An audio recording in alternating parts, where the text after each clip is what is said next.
Le portage salarial transforme les travailleurs indépendants en des travailleurs qui sont juridiquement des salariés, mais il faut rappeler que c'est un salariat dégradé.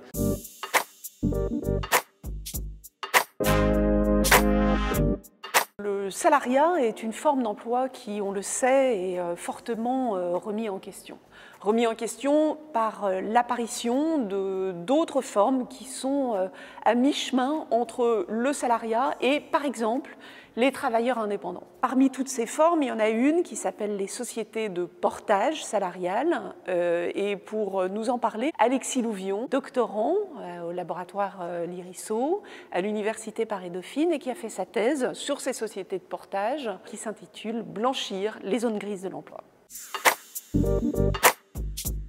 Le portage salarial est une forme d'emploi qui concerne aujourd'hui environ 60 000 travailleurs, 15 000 équivalents temps plein et 200 entreprises. Ça concerne principalement des travailleurs qualifiés à haut niveau de diplôme, souvent Bac+5 ou Bac+3, qui exercent sur des secteurs tels que l'informatique et qui ont des postes, par exemple, de consultants ou de coach. C'est une forme d'emploi qui permet de transformer des travailleurs indépendants en travailleurs salariés.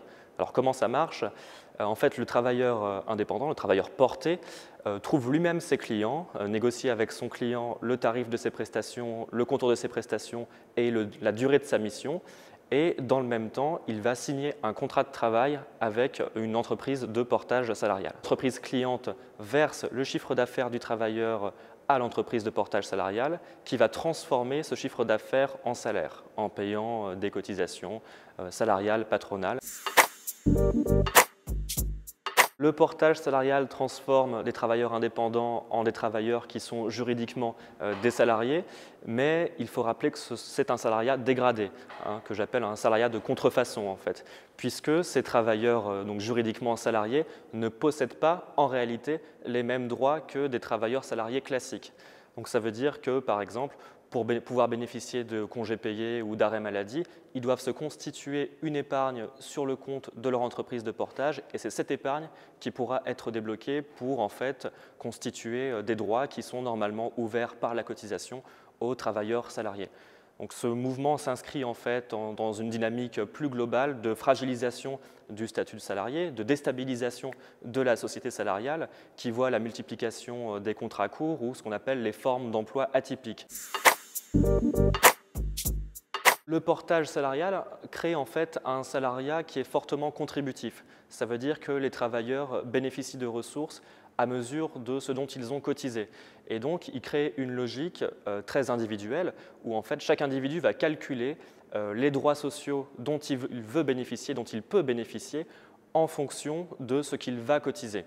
Donc ce rapport très instrumental s'écarte de ce pourquoi le salariat a été construit comme un mécanisme assurantiel, voire de solidarité, qui permet à des travailleurs précaires de bénéficier d'une assurance assurée par des moins précaires qu'eux.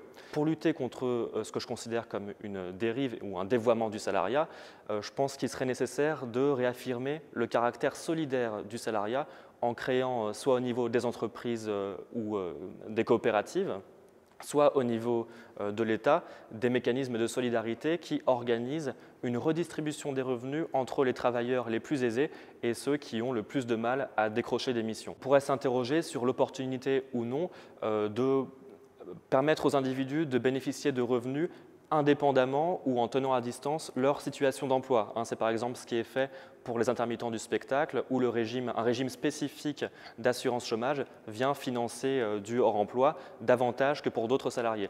Donc on pourrait par exemple penser à généraliser ce statut, voire à penser sur un modèle de salaire à vie tel que défendu par Bernard Friot, d'octroyer à chaque individu un salaire en fonction de sa production, non seulement dans une situation d'emploi, mais par rapport à l'ensemble de la société en fonction de l'utilité sociale de ce que produit l'individu.